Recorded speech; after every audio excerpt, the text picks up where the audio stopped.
ನಾನು KCET ಬರೀಲ್ಲ, ಇಲ್ಲ JEE ಬರೀಲ್ಲ. ಕಾಲೇಜಲ್ಲಿ ನನ್ನ ಫ್ರೆಂಡು KCET ಬರೀತಾ ಇದ್ದಾನಂತೆ. ಅದೇ ನನ್ನ ಸ್ಕೂಲ್ ಫ್ರೆಂಡು JEE ಪ್ರಿಪೇರ್ ಆಗ್ತಾ ಇದ್ದೀನಿ ಅಂತ ಹೇಳ್ತಾ ಇದ್ದಾನೆ. ನಾನೇನು ಬರೀಲಿ? ಯಾವ್ದು ಈಸಿ ಇರುತ್ತೆ? ಯಾವುದು ನನಗೆ ಸರಿ ಅನ್ಸುತ್ತೆ? KCETನ JEEನ? ಆ್ಯಕ್ಚುಲಿ ಇವೆರಡು ಮಧ್ಯೆ ಏನು ಡಿಫ್ರೆನ್ಸ್ ಇದೆ? ನಿಮಗೂ ಇದೇ ಥರ ಕನ್ಫ್ಯೂಷನ್ಸ್ ಇದೆಯಾ? ಡೋಂಟ್ ವರಿ, ನನಗೂ ಇದೇ ಥರ ತುಂಬ ಕನ್ಫ್ಯೂಷನ್ಸ್ ಇತ್ತು. ಆದರೆ ನೀವು ಈ ವಿಡಿಯೋ ನೋಡಿದ್ಮೇಲೆ ನಿಮ್ಗೆ ಎಲ್ಲ ಡೌಟ್ಸು, ಕನ್ಫ್ಯೂಷನ್ಸ್ ಎಲ್ಲ ಕೂಡ ಕ್ಲಿಯರ್ ಆಗುತ್ತೆ. ಅಷ್ಟು ಕ್ಲಿಯರಾಗಿ ನಾನು KCET ಅಂದ್ರೇನು, JEE ಅಂದ್ರೇನು, ಅದ್ರ ಮಧ್ಯೆ ಇರೋ ಸಿಮಿಲಾರಿಟೀಸ್ ಎಲ್ಲನೂ ಕೂಡ ನೀಟಾಗಿ ಎಕ್ಸ್ಪ್ಲೇನ್ ಮಾಡಿದ್ದೀನಿ. ಆ್ಯಂಡ್ ಆಲ್ಸೋ ವಿಡಿಯೋ ಕೊನೆಯಲ್ಲಿ ನಾನು ನಿಮಗೊಂದು ಒಳ್ಳೆ ಅಡ್ವೈಸ್ ಕೊಟ್ಟಿದ್ದೀನಿ. ಸೊ ಮಿಸ್ ಮಾಡ್ದಿರೋ ವಿಡಿಯೋನ ಕೊನೆ ತನಕ ನೋಡಿ, ನಿಮಗೆ ತುಂಬ ಹೆಲ್ಪ್ ಆಗುತ್ತೆ. ವಿಡಿಯೋ ಸ್ಟಾರ್ಟ್ ಮಾಡೋಕ್ಕೂ ಮುಂಚೆ ನಿಮ್ಮ ತಲೆಯಲ್ಲಿ ಏನಾದರೂ ಕ್ವಶನ್ಸ್ ಇದ್ದರೆ ಅಥವಾ KCET ಅಥವಾ JEE ರಿಲೇಟೆಡ್ ಏನೇ ಒಂದು ಡೌಟ್ಸ್ ಇದ್ದರೆ ಕಮೆಂಟ್ ಸೆಕ್ಷನಲ್ಲಿ ಹೋಗಿ ಕಮೆಂಟ್ ಮಾಡಿ, ಆಯಿತಾ? ಮಿಸ್ ಮಾಡ್ದಿರೋ ಕಮೆಂಟ್ ಮಾಡಿ, ನಾನು ಟ್ರೈ ಮಾಡ್ತೀನಿ ಎಲ್ಲ ಕಮೆಂಟ್ಸ್ಗೂ ಆನ್ಸರ್ ಮಾಡೋಕ್ಕೆ. ಆ್ಯಂಡ್ ಆಲ್ಸೋ ತುಂಬ ಜನಕ್ಕೆ ಇವಾಗ ಆಲ್ರೆಡಿ KCET ಬಗ್ಗೆ JEE ಬಗ್ಗೆ ತುಂಬ ಚೆನ್ನಾಗೇ ಗೊತ್ತಿರುತ್ತೆ. ಸೊ ಅವರು ಕಮೆಂಟ್ ಸೆಕ್ಷನಲ್ಲಿರೋ ಡೌಟ್ಸ್ಗೆ ಆನ್ಸರ್ ಮಾಡಿ, ಎಲ್ಲರಿಗೂ ಹೆಲ್ಪ್ ಆಗುತ್ತೆ. ಆ್ಯಂಡ್ ನಾನು ಕೂಡ ರಿಪ್ಲೈ ಮಾಡ್ತೀನಿ. ಸೊ ಏನೇ ಡೌಟ್ಸ್ ಇದ್ದರೂ ಹೋಗಿ ಕಮೆಂಟ್ ಸೆಕ್ಷನಲ್ಲಿ ಕಮೆಂಟ್ ಮಾಡಿ. ಸೊ ಫಸ್ಟು ಜನರಲ್ ಇನ್ಫಾರ್ಮೇಷನಿಂದ ವಿಡಿಯೋನ ಸ್ಟಾರ್ಟ್ ಮಾಡೋಣ. ಜನರಲ್ ಇನ್ಫಾರ್ಮೇಷನ್ ಬಂತು ಅಂದರೆ ಫಸ್ಟು KCET ಬಗ್ಗೆ ಹೇಳ್ಬಿಡ್ತೀನಿ, ಆಮೇಲೆ JEE ಬಗ್ಗೆ ಹೋಗ್ತೀನಿ. ಸೊ ಫಸ್ಟು KCET ಬಗ್ಗೆ ಹೋಯ್ತಂದರೆ ಇದು KEA ಅಂದರೆ ಇಟ್ಸ್ ಕಂಡಕ್ಟಿಂಗ್ ಬೋರ್ಡ್, ಆಯಿತಾ? ಯಾರು ಕಂಡಕ್ಟ್ ಮಾಡ್ತಾ ಇದ್ದಾರೆ ಈ ಎಕ್ಸಾಮ್ನ ಅಂತ. ಸೊ KCET ಎಕ್ಸಾಮ್ನ ಕಂಡಕ್ಟ್ ಮಾಡೋದು KEA ಅಂದರೆ ಕರ್ನಾಟಕ ಎಕ್ಸಾಮಿನೇಷನ್ ಅಥಾರಿಟಿ. ಅಂದರೆ ಕರ್ನಾಟಕದಲ್ಲಿ ನಿಮ್ಮ ಸೆಕೆಂಡ್ PUC ಬೋರ್ಡ್ ಎಕ್ಸಾಮ್ ಅಥವಾ ಅದನ್ನು ಯಾರು ಆರ್ಗನೈಸ್ ಮಾಡ್ತಾರಲ್ಲ ಅವರೇ KCET ಎಕ್ಸಾಮ್ನ ಕೂಡ ಕಂಡಕ್ಟ್ ಮಾಡ್ತಾರೆ. ಆ್ಯಂಡ್ ನೆಕ್ಸ್ಟ್ ಪಾಯಿಂಟ್ ಬಂದ್ಬಿಟ್ಟು KCET is a paper and pen exam. ಅಂದರೆ ಇಲ್ಲಿ ನಿಮಗೆ ಕ್ವಶನ್ ಪೇಪರ್ ಕೊಡ್ತಾರೆ, ಕ್ವಶನ್ ಪೇಪರ್ ಜೊತೆಗೆ OMR ಶೀಟ್ ಕೊಡ್ತಾರೆ. OMR ಶೀಟ್ ಅಂದರೆ ನೀವು ಆನ್ಸರ್ನ ಬಬಲ್ ಮಾಡಬೇಕಾಗಿರುತ್ತೆ. ಸೊ ಕ್ವಶನ್ಸ್ ನೋಡಿಕೊಂಡು ಅದಕ್ಕೆ ಏನು ಆನ್ಸರ್ ಇರುತ್ತೆ ಅದನ್ನು ನೀವು ಬಬಲ್ ಮಾಡಬೇಕಾಗಿರುತ್ತೆ. So KCET is a type of paper and pen exam. And KCETಲಿ ಎಷ್ಟು ಸಬ್ಜೆಕ್ಟ್ಸ್ ಇರುತ್ತೆ? 4 ಸಬ್ಜೆಕ್ಟ್ಸ್ ಬರಿಬೋದು. ಯಾವುದು? Physics, chemistry, maths, biology. And biology is a option, ನೀವು ಬೇಕಂದರೆ ಬರಿಬೋದು, ಇಲ್ಲಾಂದರೆ ಪರವಾಗಿಲ್ಲ. ಆ್ಯಂಡ್ ಬೇಸಿಕಲಿ ಇಂಜಿನಿಯರಿಂಗ್ಗೆ ರ್ಯಾಂಕ್ ಡಿಸೈಡ್ ಆಗೋದು ನಿಮ್ಮ PCM ಮಾರ್ಕ್ಸಿಂದ ಮಾತ್ರ. So biology is an option, ನೀವು ಬರೆದ್ರೂ ಅದು ನಿಮ್ಮ ಇಂಜಿನಿಯರಿಂಗ್ ರ್ಯಾಂಕಿಗೆ ಕೌಂಟ್ ಆಗೋದಿಲ್ಲ. ಸೊ ಅದನ್ನು ಹಾಗೆ ಬಿಟ್ಟಿರೋಣ ಸದ್ಯಕ್ಕೆ. ಆ್ಯಂಡ್ KCET ಎಕ್ಸಾಮ್ನ ಏನಕ್ಕೆ ಬರಿತೀವಿ? ಸೊ ಒಂದು ಸಿಮಿಲಾರಿಟಿ ಹೇಳೋದು ಮರ್ತೆ ನಾನು. ನಿಮ್ಮ KCET ಆಗಲಿ JEE ಆಗಲಿ ಎರಡು ಎಕ್ಸಾಮ್ದ್ರಲ್ಲೂ ಸಿಮಿಲಾರಿಟಿ ಏನಪ್ಪ ಅಂದರೆ both are for engineering entrance exam. ಎರಡೂ ಬಂದುಬಿಟ್ಟು ಇಂಜಿನಿಯರಿಂಗ್ ಎಕ್ಸಾಮ್ಗೆ ಎಂಟ್ರೆನ್ಸ್. ನೀವು ಯಾವ್ದಾದ್ರು ಇಂಜಿನಿಯರಿಂಗ್ ಕೋರ್ಸ್ ತೊಗೊಳ್ಬೇಕಂದ್ರೆ ಒಂದು ಪರ್ಟಿಕ್ಯುಲರ್ ಕಾಲೇಜಲ್ಲಿ you have to write this exam. So ಅದರಲ್ಲಿ KCET ಬರೆಯೋದ್ರಿಂದ ನಿಮಗೆ ಕರ್ನಾಟಕದಲ್ಲಿರೋ ಎಲ್ಲ ಕಾಲೇಜಸ್ ಎಲ್ಲ ಕಾಲೇಜಸ್ ಅಂದರೆ ಇಂಜಿನಿಯರಿಂಗ್ ಕಾಲೇಜಸ್ ಸಿಗುತ್ತೆ. That is why you write KCET exam. So ಇದು ಓನ್ಲಿ ಲಿಮಿಟೇಷನ್ ಬಂದ್ಬಿಟ್ಟು ಕರ್ನಾಟಕ ಕಾಲೇಜಸ್ಗೆ. ಆ್ಯಂಡ್ ಆಲ್ಸೋ ಇದಕ್ಕೆ ಯಾರು ಬರೀಬಹುದು ಅನ್ನೋದಕ್ಕೆ ಕೆಲವೊಂದು ಕಂಡೀಷನ್ಸ್ ಇದೆ. ಅಂದರೆ ಒಂದಿಷ್ಟು ವರ್ಷನೇ ನೀವು ಕರ್ನಾಟಕದಲ್ಲಿ ಓದಿರಬೇಕು ಅಂತ ಕಂಡೀಷನ್ಸು, ಕ್ರೈಟೀರಿಯಾಸ್ ಇದೆ. ಸೊ ನಿಮ್ಗೇನಾದ್ರು KCET ಎಲಿಜಿಬಿಲಿಟಿ ಬಗ್ಗೆ ಒಂದು ವೀಡಿಯೋ ಬೇಕಂದರೆ ಕಮೆಂಟ್ ಮಾಡಿ, ಯಾಕಂದರೆ ವಿಡಿಯೋ ತುಂಬ ಲಾಂಗ್ ಆಗಿಬಿಡುತ್ತೆ, ಅದಕ್ಕೋಸ್ಕರ ಹೇಳ್ತಾ ಇದ್ದೀನಿ. ಸೊ KCET ಬಂದು ಇಷ್ಟೇ. ನೆಕ್ಸ್ಟು JEEಗೆ ಹೋಗೋಣ. JEEದು ಕಂಡಕ್ಟಿಂಗ್ ಬೋರ್ಡ್ ಬಂದ್ಬಿಟ್ಟು NTA ಅಂದರೆ ನ್ಯಾಷನಲ್ ಟೆಸ್ಟಿಂಗ್ ಏಜೆನ್ಸಿ. ನೀಟ್ ಆಗಲಿ JEE ಆಗಲಿ ಎರಡು ಕೂಡ NTAನೇ ಕಂಡಕ್ಟ್ ಮಾಡೋದು. ಸೊ ಇದಕ್ಕೆ ಹೆಡ್ ಕ್ವಾರ್ಟರ್ಸ್ ಬಂದು ಡೆಲ್ಲಿಲಿದೆ. ಸೊ ಇದು ಆಲ್ ಓವರ್ ಇಂಡಿಯಾಲಿ ಯಾರು ಬೇಕಾದ್ರೂ ಬರಿಬೋದು. ಆಲ್ಸೋ NRI ಕ್ಯಾಂಡಿಡೇಟ್ಸ್ ಕೂಡ ಈ ಎಕ್ಸಾಮ್ನ ಬರಿಬೋದಾಗಿರುತ್ತೆ. ಆ್ಯಂಡ್ ಸೆಕೆಂಡ್ ಪಾಯಿಂಟ್ ಬಂದ್ಬಿಟ್ಟು CBT ಅಂದರೆ ಯಾವ ಮೋಡಲ್ಲಿ ಈ ಎಕ್ಸಾಮ್ನ ಕಂಡಕ್ಟ್ ಮಾಡ್ತಾರೆ ಅಂತ. ಸೊ CBT ಅಂದರೆ it's a computer based test. ಅಂದರೆ ನಿಮ್ಗೆ ಇಲ್ಲಿ ಯಾವುದೇ ರೀತಿ ಕ್ವಶನ್ ಪೇಪರು ಅಥವಾ OMR ಶೀಟ್ ಕೊಟ್ಟಿರಲ್ಲ. So everything is online. ಅಂದರೆ ನಿಮ್ಮ ಸಿಸ್ಟಮಲ್ಲಿ ನೀವು ಹೋಗ್ತೀರಾ ಸೆಂಟರ್ಗೆ, ಬಟ್ ಯಾವುದು ನಿಮ್ಮ ಕಂಪ್ಯೂಟ್ರಲ್ಲಿ ಇರೋದಿಲ್ಲ, ನಿಮಗೆ ಅಂತ ಒಂದು ಸೆಂಟರ್ ಅಲಾಟ್ ಆಗುತ್ತೆ. ಆ ಸೆಂಟರ್ಗೆ ನೀವು ಹೋದಾಗ ಆ ಸಿಸ್ಟಮಲ್ಲೇ ಅಂದರೆ ಕಂಪ್ಯೂಟರಲ್ಲೇ ನಿಮಗೆ ಕ್ವಶನ್ಸ್ ಕಾಣಿಸುತ್ತೆ. ಆ್ಯಂಡ್ ಕ್ವಶನ್ಸ್ ಜೊತೆಗೆ ಆಪ್ಷನ್ಸ್ ಇರುತ್ತೆ, ಅಲ್ಲಿ ನೀವು ಅಲ್ಲಿ ನೀವು ಸೆಲೆಕ್ಟ್ ಮಾಡ್ತೀರಾ. ಸೊ ಇಲ್ಲಿ ಯಾವುದೇ ರೀತಿ OMR ಬಬ್ಲಿಂಗ್ ಅದೆಲ್ಲ ಏನೂ ಇನ್ವಾಲ್ವ್ ಆಗಿರಲ್ಲ. JEE is completely CBT. And one more important thing ಏನಪ್ಪ ಅಂದರೆ JEEಯಲ್ಲಿ 2 ಫೇಸಸ್ ಇರುತ್ತೆ. ಸೊ ಫೇಸ್ 1ನ you call it JEE mains ಅಂತ. JEE mains and JEE advance. Okay, so JEE mains ಬಂದುಬಿಟ್ಟು 2 ಸಲ ನಡೆಯುತ್ತೆ. ಅಂದರೆ 2 ಅಟೆಂಪ್ಟ್ಸ್ ಥರ 2 ಸೆಷನ್ಸ್ ನಡೆಯುತ್ತೆ. ಒಂದು ಜನವರಿಲಿ ನಡೆಯುತ್ತೆ, ಇನ್ನೊಂದು ಏಪ್ರಿಲಲ್ಲಿ ನಡೆಯುತ್ತೆ. ಅದ್ರ ಬಗ್ಗೆ ಹೇಳ್ತೀನಿ. ಸೊ ನೀವು ಅಡ್ವಾನ್ಸ್ ಏನಾದರೂ ಬರೀಬೇಕು ಅಂದರೆ ನೀವು ಮೇನ್ಸ್ನ ಕ್ವಾಲಿಫೈ ಮಾಡಲೇಬೇಕು with minimum cut off that year. ಅಂದರೆ ಪ್ರತಿ ವರ್ಷ ಕಟ್ ಆಫ್ ಚೇಂಜ್ ಆಗುತ್ತೆ. ಸೊ ಆ ಪರ್ಟಿಕ್ಯುಲರ್ ಕಟ್ ಆಫ್ ಮೇಲೆ ನೀವು ಅಡ್ವಾನ್ಸ್ ಕ್ವಾಲಿಫೈ ಆಗಿದ್ದೀರೋ ಇಲ್ವೋ ಅಂತ ನಿಮ್ಗೆ ಗೊತ್ತಾಗುತ್ತೆ. ಸೊ ಇದು ಬಂದುಬಿಟ್ಟು ಕ್ವಾಲಿಫೈಯಿಂಗ್ ಕ್ರೈಟೀರಿಯಾ ಅಡ್ವಾನ್ಸ್ಗೆ. ಆ್ಯಂಡ್ ಇಲ್ಲೂ ಕೂಡ ಸೇಮ್ PCM ಸಬ್ಜೆಕ್ಟ್ಸ್ ಇರುತ್ತೆ. ಇಲ್ಲಿ ಬಯಾಲಜಿ ಆಪ್ಷನ್ ಕೂಡ ಇರೋದಿಲ್ಲ, ಬರೀ PCM ಫಿಸಿಕ್ಸ್, ಕೆಮಿಸ್ಟ್ರಿ, ಮ್ಯಾಥ್ಸ್ ಮಾತ್ರ ಇರುತ್ತೆ. ಆ್ಯಂಡ್ ನಾನು ಆಗಲೇ ಹೇಳ್ದಂಗೆ ಎಲ್ಲ ಎಕ್ಸಾಮ್ ಬರೆಯೋದು ಒಂದು ಇಂಜಿನಿಯರಿಂಗ್ ಕಾಲೇಜಿಗೆ ಸೇರೋದಕ್ಕೋಸ್ಕರ. ಆ್ಯಂಡ್ ನೀವು JEE ಬರೆಯೋದ್ರಿಂದ ನಿಮ್ಗೆ ಯಾವ್ಯಾವ ಕಾಲೇಜ್ ಸಿಗುತ್ತೆ ಅಂದರೆ IIT, NIT ಆ್ಯಂಡ್ IIIT ಈ 3 ಥರ ಕಾಲೇಜಸ್ ನಿಮಗೆ ಸಿಗುತ್ತೆ. ಬಟ್ ಒಂದು ಕಂಡೀಷನ್ ಏನಂದರೆ ನಿಮಗೆ ಈ IIT ಸಿಗಬೇಕು ಅಂದರೆ ನೀವು ಡೆಫಿನೇಟಾಗಿ ಅಡ್ವಾನ್ಸ್ ಕ್ವಾಲಿಫೈ ಆಗಿರಬೇಕು. ಅಡ್ವಾನ್ಸ್ ಕ್ವಾಲಿಫೈನೇ ಬರೀ ಮೇನ್ಸಲ್ಲಿ ಒಳ್ಳೆ ಮಾರ್ಕ್ಸ್ ತೊಗೊಂಡು ಅಡ್ವಾನ್ಸ್ ಬರೋದೇ ಸಿಗುತ್ತೆ ಅಂತ ಹೇಳೋದಕ್ಕಾಗಲ್ಲ. ಅಡ್ವಾನ್ಸಲ್ಲೂ ಒಳ್ಳೆ ರ್ಯಾಂಕ್ ತೊಗೊಂಡಿದ್ರೆ ಮಾತ್ರ ನಿಮಗೆ IIT ಸಿಗೋ ಚಾನ್ಸಸ್ ಇರುತ್ತೆ. ಬರೀ ಮೇನ್ಸಿಂದ ನೀವು ಅಪ್ಲೈ ಮಾಡ್ತೀರಾ ಅಂದರೆ ನಿಮಗೆ NIT ಮತ್ತು IIITs ಕಾಲೇಜಸ್ಗೆ ನೀವು ಅಪ್ಲೈ ಮಾಡ್ಬೋದು. ಸೊ ಇದು ಒಂದು ಬೇಸಿಕ್ ಜನರಲ್ ಇನ್ಫಾರ್ಮೇಷನು. ಇದ್ರ ಬಗ್ಗೆ ಏನಾದ್ರು ನಿಮ್ಗೆ ಡೌಟ್ಸ್ ಇದ್ದರೆ ಕಮೆಂಟ್ ಮಾಡಿ. ಐ ಥಿಂಕ್ ಎಲ್ಲ ಕ್ಲಿಯರ್ ಮಾಡಿದ್ದೀನಿ. ಸೊ ನೆಕ್ಸ್ಟ್ ನಾವು ಮಾರ್ಕ್ಸ್ ಡಿಸ್ಟ್ರಿಬ್ಯೂಷನ್ ಅಥವಾ ಮಾರ್ಕಿಂಗ್ ಪ್ಯಾಟ್ರನ್ ಹೇಗಿದೆ KCT ಮತ್ತು JEE ಅದ್ರ ಬಗ್ಗೆ ನೋಡೋಣ. ಸೊ ಫಸ್ಟ್ ಹಾಗೆ KCT ಬಗ್ಗೆ ಹೇಳ್ಬಿಡ್ತೀನಿ. ಸೊ KCTಯಲ್ಲಿ ದಿ ಟೋಟಲ್ ಮಾರ್ಕ್ಸ್ ಬಂದ್ಬಿಟ್ಟು 180 ಮಾರ್ಕ್ಸ್ ಆಗಿರುತ್ತೆ. ಸೊ ಟೋಟಲ್ ನಿಮ್ಮ KCT ಅಂದರೆ ಕನ್ಸಿಡರಿಂಗ್ ಓನ್ಲಿ PCM ಆಯಿತಾ. ನೀವು ಇಂಜಿನಿಯರಿಂಗ್ ರ್ಯಾಂಕ್ ಏನಿದೆಲ್ಲ ನಿಮ್ಮದು ರ್ಯಾಂಕ್ ಡಿಸೈಡ್ ಆಗೋದು ನಿಮ್ಮದು PCM ಮಾರ್ಕ್ಸ್ ಮೇಲೆ. ಸೊ ಟೋಟಲ್ ಆಗಿ PCMದು ಮಾರ್ಕ್ಸ್ ಬಂದ್ಬಿಟ್ಟು 180 ಮಾರ್ಕ್ಸ್ ಇರುತ್ತೆ. ಆ್ಯಂಡ್ ಟೋಟಲ್ ಆಗಿ 180 ಅಂದರೆ ಪರ್ ಸಬ್ಜೆಕ್ಟ್, ಈಚ್ ಸಬ್ಜೆಕ್ಟ್ ಬಂದ್ಬಿಟ್ಟು 60 ಮಾರ್ಕ್ಸ್ ಇರುತ್ತೆ. ಅಂದರೆ ಫಿಸಿಕ್ಸು 60, ಕೆಮಿಸ್ಟ್ರಿ 60, ಮ್ಯಾಥ್ಸ್ 60, ಪ್ರತಿಯೊಂದು ಸಬ್ಜೆಕ್ಟು 60 ಮಾರ್ಕ್ಸ್ ಇರುತ್ತೆ. ಸೊ ಟೋಟಲ್ ಆಗಿ 180 ಮಾರ್ಕ್ಸ್ ಇರುತ್ತೆ. ಆ್ಯಂಡ್ ಇಲ್ಲೇನಪ್ಪ ಅಂದರೆ 60 ಕ್ವಶನ್ ಇರುತ್ತೆ per subject. All the subjects will contain 60 questions. ಅಂದರೆ ಇಲ್ಲಿ ಒಂದು ಕ್ವಶನ್ಗೆ 1 ಮಾರ್ಕ್. ಅದನ್ನು ಕ್ಲಿಯರ್ ಮಾಡಬೇಕಂತ ಹೇಳ್ತಾ ಇದ್ದೀನಿ ನಾನು. ಸೊ ಟೋಟಲ್ ಆಗಿ ಒಂದು ಸಬ್ಜೆಕ್ಟ್ಗೆ 60 ಮಾರ್ಕ್ಸ್ ಇರುತ್ತೆ. ಆ್ಯಂಡ್ ಆ 60 ಮಾರ್ಕ್ಸ್ ಅಂದರೆ ಒಂದು ಕ್ವಶನ್ಗೆ 1 ಮಾರ್ಕ್. ಅಂದರೆ ಇವಾಗ ಒಂದು ಕ್ವಶನ್ಗೆ 1 ಮಾರ್ಕ್, 60 ಕ್ವಶನ್ ಇರುತ್ತೆ, ನಿಮಗೆ ಟೋಟಲ್ ಆಗಿ 60 ಮಾರ್ಕ್ಸ್ ಬರುತ್ತೆ ಅಷ್ಟೇ. ಆ್ಯಂಡ್ KCTಯಲ್ಲಿ ಯಾವುದೇ ರೀತಿ ನೆಗೆಟಿವ್ ಮಾರ್ಕಿಂಗ್ ಇಲ್ಲ. ಸೊ ಯಾರಿಗೆಲ್ಲ ನೆಗೆಟಿವ್ ಮಾರ್ಕಿಂಗ್ ಅಂದರೆ ಗೊತ್ತಿಲ್ವೋ ಒಂದು ತಿಳ್ಕೊಳ್ಳಿ. ಇವಾಗ ಒಂದು ಕ್ವಶನ್ ಇರುತ್ತೆ ಅಂತ ಇಟ್ಕೊಳ್ಳಿ. ಫಾರ್ ಎಕ್ಸಾಂಪಲ್ ಒಂದು ಕ್ವಶನ್ ಇದೆ, ಆ ಕ್ವಶನ್ಗೆ ನೀವು ಕರೆಕ್ಟ್ ಆನ್ಸರ್ ಮಾಡಿದ್ದೀರಾ. ಸೊ ಕರೆಕ್ಟ್ ಆನ್ಸರ್ ಮಾಡಿದಾಗ ಆ ಕ್ವಶನ್ಗೆ ಏನು ಮಾರ್ಕ್ಸ್ ಅಲಾಟ್ ಆಗಿರುತ್ತೆ ಅದು ನಿಮ್ಗೆ ಸಿಗುತ್ತೆ. ಅಕಸ್ಮಾತ್ ಅದೇ ಕ್ವಶನ್ ನೀವೇನಾದರೂ ತಪ್ಪು ಆನ್ಸರ್ ಕೊಟ್ಟಿದ್ರೆ ಅದಕ್ಕೆ ನಿಮಗೆ ಮೈನಸ್ ಮಾರ್ಕಿಂಗ್ ಇರುತ್ತೆ. -1, -0.5 ಆ ಥರ ಇರುತ್ತೆ. ಬಟ್ KCTಲಿ ಆ ಥರ ಏನೂ ಇಲ್ಲ. ನೀವು ಕರೆಕ್ಟ್ ಆನ್ಸರ್ ಮಾಡಿದ್ರೆ ನಿಮ್ಗೆ 1 ಮಾರ್ಕ್ಸ್ ಸಿಗುತ್ತೆ. ನೀವೇನಾರು ಕೊಟ್ಟಿರೋ ಆನ್ಸರ್ ತಪ್ಪಾದರೆ ಏನೂ ಇರಲ್ಲ, ಮೈನಸ್ ಏನೂ ಆಗಲ್ಲ, 0 ಇರುತ್ತೆ ಅಷ್ಟೇ. ಸೊ ಇದು ಬಂದುಬಿಟ್ಟು KCTದು ಮಾರ್ಕಿಂಗ್ ಪ್ಯಾಟ್ರನು. ಸೊ ಇವಾಗ JEEಗೆ ಬಂತು ಅಂದರೆ JEಯಲ್ಲಿ ಟೋಟಲ್ ಆಗಿ 300 ಮಾರ್ಕ್ಸ್ ಇರುತ್ತೆ. ಸೊ JEದು ಟೋಟಲ್ ಮಾರ್ಕ್ಸ್ ಬಂದ್ಬಿಟ್ಟು 300. ಸೊ ಟೋಟಲ್ 300 ಅಂದರೆ ಪರ್ ಸಬ್ಜೆಕ್ಟ್ 100 ಮಾರ್ಕ್ಸ್ ಇರುತ್ತೆ. ಸೊ ಪರ್ ಸಬ್ಜೆಕ್ಟ್ ಯಾವ್ದು ಆಗಲೇ ಹೇಳಿದಾಗೆ physics, chemistry, maths per subject 100 marks ಇರುತ್ತೆ. ಸೊ ಪರ್ ಸಬ್ಜೆಕ್ಟ್ 100 ಮಾರ್ಕ್ಸ್ ಅಂದರೆ ಎಷ್ಟು ಕ್ವಶನ್ಸ್ ಇರುತ್ತೆ? ಇಲ್ಲಿ ಪ್ರತಿಯೊಂದು ಸಬ್ಜೆಕ್ಟಲ್ಲೂ 25 ಕ್ವಶನ್ಸ್ ಇರುತ್ತೆ. ಅಂದರೆ ಟೋಟಲ್ ಆಗಿ ಎಷ್ಟಾಯಿತು? ಟೋಟಲ್ ಆಗಿ 75 ಕ್ವಶನ್ಸ್ ಇರುತ್ತೆ ನಿಮಗೆ. ಫಿಸಿಕ್ಸು, ಕೆಮಿಸ್ಟ್ರಿ, ಮ್ಯಾಥ್ಸ್ ಎಲ್ಲನೂ ಸೇರಿ 75 ಕ್ವಶನ್ಸ್ ಇರುತ್ತೆ. ಆ್ಯಂಡ್ ಇಲ್ಲಿ ಒಂದು ಕ್ವಶನ್ಗೆ 4 ಮಾರ್ಕ್ಸ್ ಇರುತ್ತೆ. ಅಂದರೆ ಒಂದು ಕ್ವಶನ್ಗೆ ನೀವು ಕರೆಕ್ಟ್ ಆನ್ಸರ್ ಕೊಟ್ಟರೆ, ನೀವು ಏನು ಕೊಡ್ತೀರಲ್ಲ ಆನ್ಸರ್ ಅದು ಕರೆಕ್ಟಾಗಿದ್ದರೆ ಮಾತ್ರ ನಿಮಗೆ 4 ಮಾರ್ಕ್ಸ್ ಸಿಗುತ್ತೆ. ಆ್ಯಂಡ್ ಇಲ್ಲಿ ಏನಪ್ಪ ಡ್ರಾಬ್ಯಾಕ್ ಅಂದರೆ ನೆಗೆಟಿವ್ ಮಾರ್ಕಿಂಗ್ ಇದೆ. ನೆಗೆಟಿವ್ ಮಾರ್ಕಿಂಗ್ ಅಂದರೆ ನೀವು ಆನ್ಸರ್ ಮಾಡಿರೋದು ಏನಾದರೂ ತಪ್ಪಾದರೆ ನಿಮಗೆ -1 ಆಗುತ್ತೆ. ಸೊ ಅದು ಹೇಗೆ ಅಂದರೆ ಒಂದು ಎಕ್ಸಾಂಪಲ್ ಮೂಲಕ ತಿಳ್ಕೊಳ್ಳೋಣ ನಾವು. ಫಾರ್ ಎಕ್ಸಾಂಪಲ್ JEE ಅಂದ್ಕೊಳ್ಳಿ, ಒಂದು 5 ಕ್ವಶನ್ಸ್ ಇದೆ. ಯೂಶಲಿ ನಾನು ಹೇಳಿದಾಗೆ 25 ಇರುತ್ತೆ. ನಾನು ಜಸ್ಟ್ ಫಾರ್ ಎಕ್ಸಾಂಪಲ್ ನಿಮಗೆ ನೆಗೆಟಿವ್ ಮಾರ್ಕಿಂಗ್ ಅಂದರೆ ಏನು ಅಂತ ಅರ್ಥ ಮಾಡಿಸೋದಕ್ಕೆ ಹೇಳ್ತಾ ಇರೋದು. ಸೊ 5 ಕ್ವಶನ್ಸ್ ಇರುತ್ತೆ ಅಂದ್ಕೊಳ್ಳಿ. ಸೊ ಈ 5 ಕ್ವಶನ್ಸಲ್ಲಿ ನಾನು ಒಂದು 3 ಕ್ವಶನು ಕರೆಕ್ಟಾಗಿ ಆನ್ಸರ್ ಮಾಡಿದ್ದೀನಿ ಆಯಿತಾ. ಸೊ 3 ಕ್ವಶನ್ಸ್ ಕರೆಕ್ಟಾಗಿ ಆನ್ಸರ್ ಮಾಡಿದಾಗ ಎಷ್ಟು ಮಾರ್ಕ್ಸ್ ಬರುತ್ತೆ ನನಗೆ? ನಾನು ಏನು ಹೇಳಿದೆ ಆವಾಗಲೇ, ಒಂದು ಕ್ವಶನ್ಗೆ 4 ಮಾರ್ಕ್ಸು ಒಂದೇ. ಸೊ ಈಗ ನನ್ನ ಹತ್ರ 3 ಕ್ವಶನ್ ಕರೆಕ್ಟ್ ಆಗಿದೆ. ಸೊ ನನಗೆ 12 ಮಾರ್ಕ್ಸ್ ಸಿಕ್ಕಿದೆ ಆಯಿತಾ. ಬಟ್ ನಾನು ಈ 5 ಕ್ವಶನಲ್ಲಿ 2 ಕ್ವಶನ್ನ ಅಟೆಂಪ್ಟ್ ಮಾಡಿದ್ದೀನಿ, ಆದರೆ ರಾಂಗ್ ಆಗಿಬಿಟ್ಟಿದೆ, ತಪ್ಪು ಆನ್ಸರ್ ಹಾಕಿದ್ದೀನಿ. ಸೊ ಅವಾಗ ನನಗೆ ಏನಾಗುತ್ತೆ? -2 ಮಾರ್ಕ್ ಆಗುತ್ತೆ. ಸೊ ಅವಾಗ ನಂದು ಟೋಟಲ್ ಸ್ಕೋರ್ ಏನಾಗುತ್ತೆ? 12ಅಲ್ಲಿ -2 ಆಗುತ್ತೆ. ಸೊ ನನಗೆ 10 ಮಾರ್ಕ್ಸ್ ಬರುತ್ತೆ. ಇದು ಮೇಯ್ನು JEಯಲ್ಲಿ ಹೇಗೆ ಮಾರ್ಕಿಂಗ್ ಪ್ಯಾಟರ್ನ್ ಇದೆ ಅನ್ನೋದು ಇದೆ. ಕರೆಕ್ಟ್ ಆದರೆ 4 ಮಾರ್ಕ್ಸು, ತಪ್ಪಾದರೆ -1. ಅಕಸ್ಮಾತ್ ನಿಮ್ಗೆ ಏನಾದ್ರು ಆನ್ಸರ್ ಗೊತ್ತಿಲ್ಲ ಅಂದ್ಬಿಟ್ಟು ನೀವು ಬಿಟ್ಬಿಟ್ರೆ, ಅಟೆಂಪ್ಟೇ ಮಾಡಿಲ್ಲ ಅಂದರೆ no attempt 0 marks, no minus ಏನೂ ಆಗಲ್ಲ. ನೋ ಅಟೆಂಪ್ಟ್ ಅಂದರೆ 0 ಮಾರ್ಕ್ಸ್, ಪ್ಲಸ್ಸು ಆಗಲ್ಲ ಮೈನಸ್ಸು ಆಗಲ್ಲ ಅಷ್ಟೇ.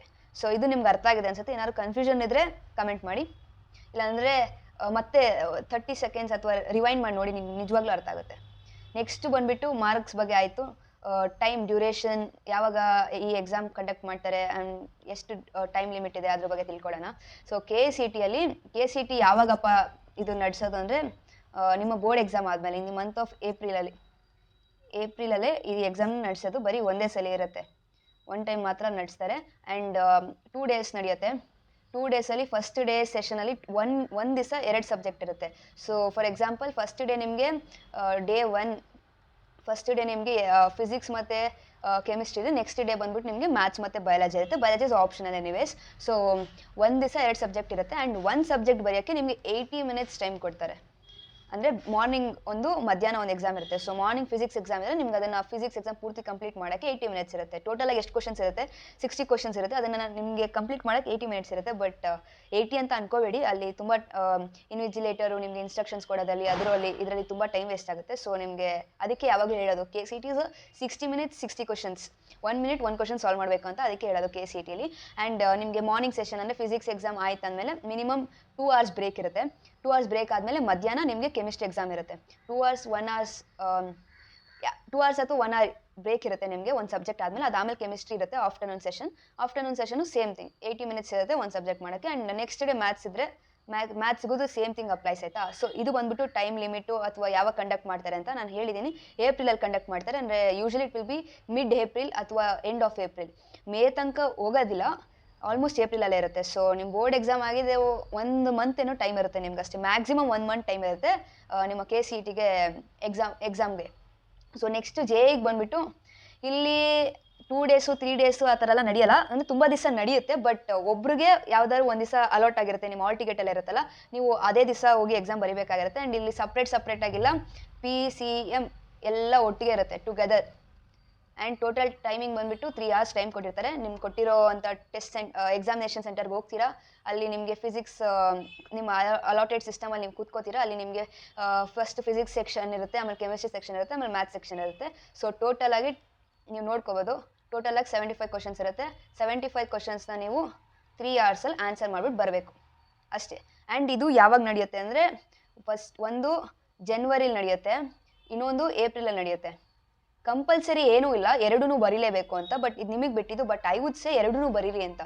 ನನ್ನ ಪ್ರಕಾರ ಏಪ್ರಿಲ್ಗಿಂತ ಜನವರಿ attempt is a very good chance. ಏಪ್ರಿಲಲ್ಲಂತೂ ತುಂಬ ಜನ ಬಂದುಬಿಡ್ತಾರೆ, ಅಂದರೆ ಬೋರ್ಡ್ ಎಕ್ಸಾಮ್ ಮುಗಿಸ್ಕೊಂಡು ಫ್ರೀ ಆಗಿರ್ತಾರೆ. ಸೊ ಜಾನ್ವರಿಲಿ ಆ್ಯಕ್ಚುಲಿ ಇರ್ತಾರೆ, ಬಟ್ ಸ್ಟಿಲ್ ಏಪ್ರಿಲ್ಗಿಂತ ಸ್ವಲ್ಪ ಕಮ್ಮಿ ಇರ್ತಾರೆ. And January is a best opportunity to score well. And ಅಡ್ವಾನ್ಸಿಗೆ ನಿಮ್ಮದು ಮಾರ್ಕ್ಸ್ ಬಂದುಬಿಟ್ಟು ಬೆಸ್ಟ್, ಇವೆರಡರಲ್ಲಿ ಯಾವುದು ಬೆಸ್ಟ್ ಸ್ಕೋರ್ ಇರುತ್ತಲ್ಲ ಅದನ್ನು ಕನ್ಸಿಡರ್ ಮಾಡ್ತಾರೆ. ಸೊ ಇದರದ್ದು ಯಾವಾಗ ಕಂಡಕ್ಟ್ ಮಾಡ್ತಾರೆ, ಜನವರಿ ಮತ್ತು ಏಪ್ರಿಲಲ್ಲಿ 2 ಸೆಷನ್ ಇರುತ್ತೆ. 2 ಬರೀಬೇಕಂತ ಕಂಪಲ್ಸರಿ ಇಲ್ಲ, 2 ಬರೆದ್ರೆ ಬೆಸ್ಟ್ ಸ್ಕೋರ್ನ ತಗೋತಾರೆ. ಆ್ಯಂಡ್ ಇಲ್ಲಿ ಸಪ್ರೇಟ್ ಡೇ ಇಲ್ಲ, ಎಲ್ಲ ಸಬ್ಜೆಕ್ಟು 3 ಸಬ್ಜೆಕ್ಟ್ಸು ಒಟ್ಟಿಗೆ ಇರುತ್ತೆ. 3 hours ಟೈಮ್ ಇರುತ್ತೆ, 75 ಕ್ವಶನ್ ಸಾಲ್ವ್ ಮಾಡಬೇಕು. ಇದು ಬಂದು JEE ಬಗ್ಗೆ ಅರ್ಥ ಆಗಿದೆ ಅನ್ಕೋತೀನಿ. ನೆಕ್ಸ್ಟು ರ್ಯಾಂಕ್ ಹೇಗೆ ಕ್ಯಾಲ್ಕುಲೇಟ್ ಮಾಡ್ತಾರೆ ನೋಡೋಣ. ನಿಮ್ಮದು ರ್ಯಾಂಕ್ ಹೇಗೆ ಡಿಸೈಡ್ ಆಗುತ್ತೆ ನಿಮ್ಮ KCETಯಲ್ಲಿ ಮತ್ತು JEEಲಿ ಅಂತ. ಸೊ KCETಲಿ 50% ಕ್ರೈಟೀರಿಯಾ ಅಂದರೆ 50% ಏನಪ್ಪ ಅಂದರೆ, ಇವಾಗ ನಿಮ್ಮದು ಬೋರ್ಡ್ ಎಕ್ಸಾಮ್ ಇದೆಯಲ್ಲ, ಬೋರ್ಡ್ ಎಕ್ಸಾಮ್ ಅಂದರೆ ಎಲ್ಲ ಮಾರ್ಕ್ಸು ಅಲ್ಲ, ಬೋರ್ಡ್ ಎಕ್ಸಾಮಲ್ಲೂ ಕೂಡ ನಿಮ್ಮದು 3 ಸಬ್ಜೆಕ್ಟ್ಸ್ ಏನಿದೆ, ಫಿಸಿಕ್ಸು, ಕೆಮಿಸ್ಟ್ರಿ, ಮ್ಯಾಥ್ಸು, 100 ಸೊ ಟೋಟಲಾಗಿ 300 ಇದೆ ಅಲ್ವಾ. ಇದ್ರದ್ದು 50% ತಗೋತಾರೆ. ಆಮೇಲೆ ನಿಮ್ಮದು KCET ಮಾರ್ಕ್ಸ್ ಏನಿದೆ ಅಲ್ಲ 180ಗೆ ಎಷ್ಟು ಸ್ಕೋರ್ ಮಾಡಿರ್ತಾರಲ್ಲ ನೀವು, ಅದ್ರದ್ದು 50% ತಗೊಂಡು ಇವೆರಡದನ್ನು ಸೇರಿಸಿ ನಿಮಗೆ ರ್ಯಾಂಕ್ ಬರುತ್ತೆ. ಅಂದರೆ ಇಲ್ಲಿ ನಿಮಗೆ KCET ಎಷ್ಟು ಇಂಪಾರ್ಟೆಂಟ್ ಇದೆಯೋ ಅಷ್ಟೇ ಇಂಪಾರ್ಟೆಂಟ್ ನಿಮ್ಮ ಬೋರ್ಡ್ ಎಕ್ಸಾಮ್ ಕೂಡ ಇದೆ. So if you are aiming for KCET, make sure ನಿಮ್ಮ ಬೋರ್ಡ್ ಎಕ್ಸಾಮ್ನ ಕೂಡ ತುಂಬ ಚೆನ್ನಾಗಿ ಮಾಡಿರಬೇಕು. ಎಸ್ಪೆಷಲಿ PCM ಸಬ್ಜೆಕ್ಟ್ಸ್ ಇದೆಯಲ್ಲ, ಆದಷ್ಟು ಔಟ್ ಆಫ್ ಔಟ್ ತಗೊಳಕ್ಕೆ ಟ್ರೈ ಮಾಡಿ, ತುಂಬಾ ಈಸಿ ಇದೆ. ಸೊ ನಿಮ್ಮ ರ್ಯಾಂಕ್ ತುಂಬ ಬೆಟರ್ ಆಗುತ್ತೆ. And when it comes to JEE, ಇದರಲ್ಲಿ ನಿಮ್ಮ ರ್ಯಾಂಕ್ ಮೇಲೆ ನಿಮ್ಮ ಬೋರ್ಡ್ ಎಕ್ಸಾಮ್ ಮಾರ್ಕ್ಸ್ ಯಾವುದೇ ರೀತಿ ಇನ್ಫ್ಲುಯೆನ್ಸ್ ಮಾಡಲ್ಲ. So only your performance in JEE means, ಅಂದರೆ ನೀವು 300 ಮಾರ್ಕ್ಸ್ಗೆ ಎಷ್ಟು ಮಾರ್ಕ್ಸ್ ತೊಗೊಂಡಿರ್ತೀರಲ್ಲ ಅದ್ರ ಮೇಲೆ ರ್ಯಾಂಕ್ ಕ್ಯಾಲ್ಕುಲೇಟ್ ಆಗುತ್ತೆ. ನೀವು ಬೋರ್ಡಲ್ಲಿ ಎಷ್ಟೇ ಮಾರ್ಕ್ಸ್ ತೊಗೊಂಡಿದ್ರು ಅದು ನಿಮ್ಮ ರ್ಯಾಂಕ್ನ ಯಾವುದೇ ರೀತಿ ಇನ್ಫ್ಲುಯೆನ್ಸ್ ಮಾಡಲ್ಲ. ಸೊ ಇಲ್ಲಿ ನೀವು ತುಂಬ ಕಾನ್ಸಂಟ್ರೇಟ್ ಮಾಡಬೇಕಾಗತ್ತೆ ನಿಮ್ಮ JEE ಮೇನ್ಸ್ ಮೇಲೆ. ಬೋರ್ಡ್ ಎಕ್ಸಾಮ್ ಒಂದು ನಾರ್ಮಲ್ ಪಾಸಿಂಗ್ ಇದ್ರೂ it's okay, doesn't matter. Rank mainly depends on your JEE score. ಇವಾಗ ಸಿಲೆಬಸ್ ಬಗ್ಗೆ ನೋಡೋದಾದರೆ, ಸಿಲೆಬಸ್ ಹೇಳಬೇಕು ಅಂದರೆ ಆಲ್ಮೋಸ್ಟ್ ಸೇಮ್ ಇರುತ್ತೆ. ಸೊ ಇಲ್ಲಿ JEE ಮೇನ್ಸ್ ಮತ್ತು ಅಡ್ವಾನ್ಸ್ ಅಂತ ಬರುತ್ತಲ್ವಾ, ಮೇನ್ಸ್ ಅಂತೂ ನಿಮ್ಮ KCET ಏನು ಸಿಲೆಬಸ್ ಇದೆ ಸೇಮ್ ಅದೇ ಇರುತ್ತೆ. ಅಂದರೆ ನೀವು ಇವಾಗ ಬೋರ್ಡ್ ಎಕ್ಸಾಮ್ಗೆ ಏನು ಓದ್ತಾ ಇರ್ತೀರಲ್ವಾ, ಸೇಮ್ ಆಸ್ ಬೋರ್ಡ್ ಎಕ್ಸಾಮ್ ಏನೇನಿದೆ ಸೇಮ್ ಡಿಟ್ಟು ಅದೇ ಇರುತ್ತೆ. KCETಲಂತೂ ಐಮ್ ಡ್ಯಾಮ್ ಶ್ಯೂರ್ ಅದ್ರ ಮೇಲೆ ಬೇರೆ ಏನೂ ಇರೋದಿಲ್ಲ. ಆಮೇಲೆ ಅದ್ರ ಮೇಲೆ ಒಂದು ಕ್ವಶನ್ ಕೂಡ ಆಚೆ ಈಚೆ ಕೇಳೋದಿಲ್ಲ, ಇದು ಮಾತ್ರ ಪಕ್ಕ ಗ್ಯಾರಂಟಿಯಾಗಿ ಹೇಳ್ಬೋದು. ಬಟ್ JEEಲಿ ನಾನು ಗ್ಯಾರಂಟಿ ಹೇಳೋದಕ್ಕಾಗಲ್ಲ ಔಟ್ ಆಫ್ ಸಿಲೆಬಸ್ ಕ್ವಶನ್ ಬರೋದಿಲ್ಲ ಅಂತ. ನೀವು ನೋಡಿದೆ ಪ್ರೀವಿಯಸ್ ಇಯರ್ ಪ್ಯಾಟರ್ನ್ಸ್ ಎಲ್ಲ ಆಲ್ಮೋಸ್ಟ್ ಬಂದಿಲ್ಲ, ಬಟ್ ಖಂಡಿತ ಬಂದಿರ್ತವೆ. ಯಾಕಂದರೆ ಇಲ್ಲಿ ಡೈರೆಕ್ಟ್ ಒಂದು ಕಾನ್ಸೆಪ್ಟ್ ಕೇಳಲ್ಲ, ಮಿಕ್ಸ್ ಆಗಿರ್ತವೆ, ಲೇಯರ್ಡ್ ಆಗಿರುತ್ತೆ ಕ್ವಶನ್ಸು. ಅದಕ್ಕೋಸ್ಕರ ಗ್ಯಾರಂಟಿ ಹೇಳೋದಕ್ಕಾಗಲ್ಲ.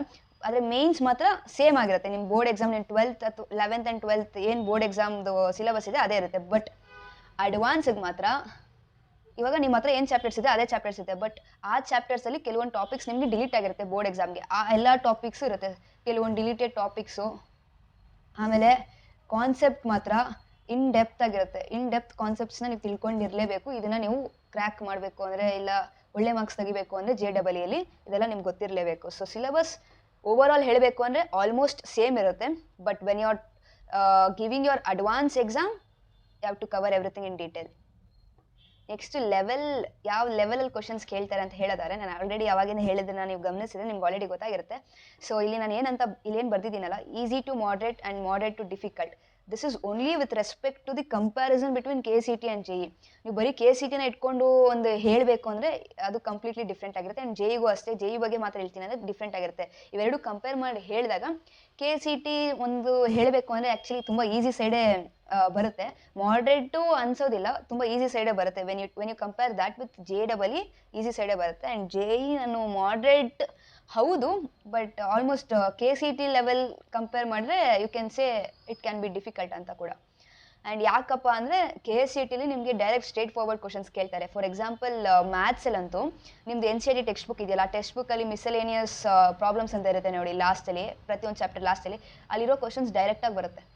ಆಪ್ಷನ್ಸ್ ಕೂಡ ಚೇಂಜ್ ಇರಲ್ಲ, ಡೈರೆಕ್ಟ್ ನಂಬರು ವ್ಯಾಲ್ಯೂಸ್ ಏನೂ ಚೇಂಜ್ ಇರಲ್ಲ, ಡೈರೆಕ್ಟಾಗಿ ಕೊಡ್ತಾರೆ. ಸೊ ನೀವು ಚೆನ್ನಾಗಿ ಪ್ರಾಕ್ಟೀಸ್ ಮಾಡಿದ್ರೆ ಪಟ್ ಅಂತ ಆನ್ಸರ್ ಮಾಡ್ಬಿಡ್ಬೋದು. ಬಟ್ JEಲಿ ಮಾತ್ರ ಯಾವುದೇ ಕಾರಣಕ್ಕೂ ಯಾವ ಕ್ವಶನ್ನು ಸ್ಟ್ರೇಟ್ ಫಾರ್ವರ್ಡ್ ಇರಲ್ಲ.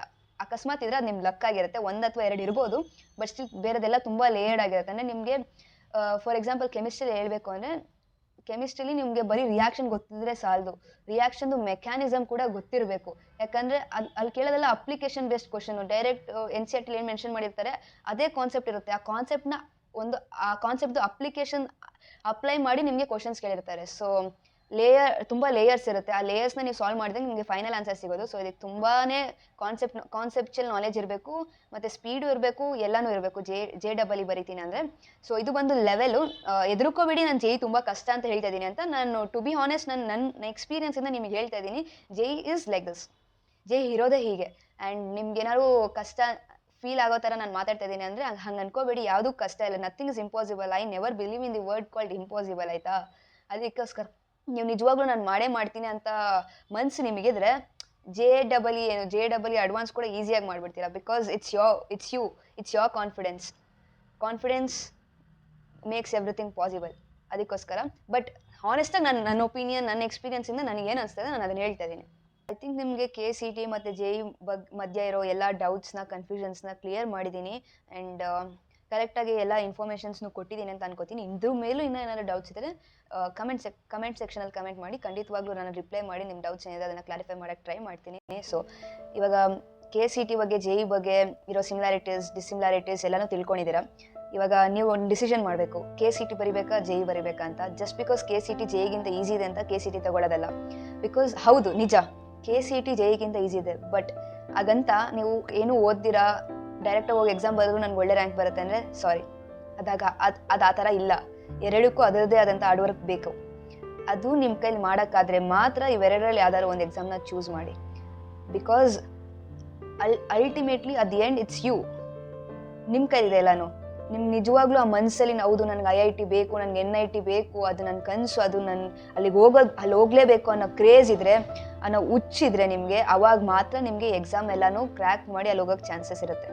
ಸುಮ್ಮನೆ ಅವ್ರು ಮಾಡ್ತವ್ರೆ ಇಲ್ಲ ಇವ್ರು ಮಾಡ್ತವ್ರೆ ಇಲ್ಲ ಪ್ರೆಷರ್ ಮಾಡ್ತಿದ್ದಾರೆ, ಪೇರೆಂಟ್ಸ್ ಪ್ರೆಷರ್ ಆಗ್ತಿದ್ದಾರೆ ಅಂತ ಅಂದ್ಬಿಟ್ಟು ನೀವು ತೊಗೊಂಡ್ರೆ ನಿಮಗೆ ತುಂಬ ಕಷ್ಟ ಆಗುತ್ತೆ ನೋಡಿ. ಅಂದರೆ ನಿಮಗೆ ಏನಾದ್ರು ಎಕ್ಸಾಮ್ ಕ್ರ್ಯಾಕ್ ಮಾಡೋಕ್ಕಾಗಿಲ್ಲ ಅಂದರೆ ಇನ್ನೂ ಭಯದಲ್ಲೇ ತುಂಬ ರಾಂಗ್ ಸ್ಟೆಪ್ಸ್ ತಗೊಳ್ಳೋ ಅಂಥದ್ದೆಲ್ಲ ಹೋಗುತ್ತೆ. ಸೊ ಅದೆಲ್ಲ ಆಗಬಾರ್ದು.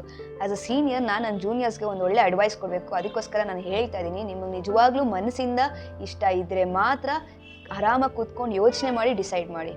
ಒಂದು ಕಡೆ ಕೂತ್ಕೊಳ್ಳಿ, ಕೇಳಿ, ಇದು ತುಂಬ ಕಷ್ಟ ಆಗುತ್ತೆ ನನಗೆ, ಮುಂದೆ ಹೋಗ್ತಾ ಇರ್ಬೇಕಾದ್ರೆ ಎಷ್ಟೊಂದು ಕಷ್ಟ ಆಗುತ್ತೆ, ನನಗೆ ಕ್ವಶನ್ ಸಾಲ್ವ್ ಮಾಡೋಕ್ಕಾಗಲ್ಲ, ಕಮ್ಮಿ ಮಾರ್ಕ್ಸ್ ಬರುತ್ತೆ, ಆದರೂ ನಾನು ಬಿಡ್ದಿರ ಇದನ್ನೇ ಮಾಡತ್ತೀನಾ, ನನ್ನ ಕೈಲಿ ಮಾಡೋಕ್ಕಾಗತ್ತಾ, ನನಗೆ ಅಷ್ಟೊಂದು ಎಬಿಲಿಟಿ ಕೆಪಾಸಿಟಿ ಇದೆಯಾ, ನನಗೆ ನಿಜವಾಗ್ಲೂ ಇಷ್ಟ ಇದೆಯಾ, ಇದು ನಾನು ಏನು ಮಾಡ್ತಾ ಇದ್ದೀನಿ, ನಾನು ಏನು ಓದ್ತಾ ಇದ್ದೀನಿ, ನನಗೆ ನಿಜವಾಗ್ಲೂ ಇಷ್ಟ ಇದೆಯಾ ಅಂತ ಕ್ವಶನ್ ಮಾಡಿ.